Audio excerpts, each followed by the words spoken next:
Gracelin, we finally have a minerals deal with Ukraine. Is it a good deal?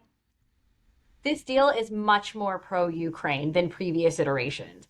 Earlier in the first draft, we actually wanted Ukraine to give us $500 billion to repay previous aid that we had given them, and we knew that that was a really high number. However, in this new agreement, there's a couple important things. So first of all, Ukraine maintains ownership and authority of all of their natural resources.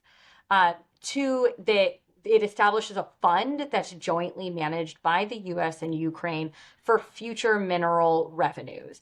But importantly, the US can actually use military support to capitalize its portion of the fund. So we immediately saw President Trump unlock that kind of military aid mechanism. The third thing that we see is we see a much stronger stance against Russia in this new deal that's been signed. So, for example, it prohibits anyone who has supported China from benefiting from this reconstruction agreement. Now, it's a long-term play, though. So in the shorter term, what we're hoping to do is to stimulate Ukrainian economic development. But developing a mineral sector in Ukraine is a long effort. Couple reasons. First, data. Like the geological data of Ukraine is 30 to 60 years old and was actually done by the Soviet Union. So we don't even know for many resources what is economically viable to extract.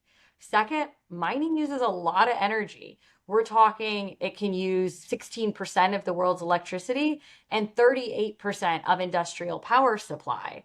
Well, you and I both know a lot of the energy infrastructure was damaged and bombed out in the war. And then the third thing is without actually the peace deal that we're really looking for, there's a huge risk. So a significant amount of resources in Ukraine actually sit on Russian occupied land. And without a peace deal, there's always both the human security and the land risk that 500 million to $1 billion investment you make in a mine and the associated plant could be gone.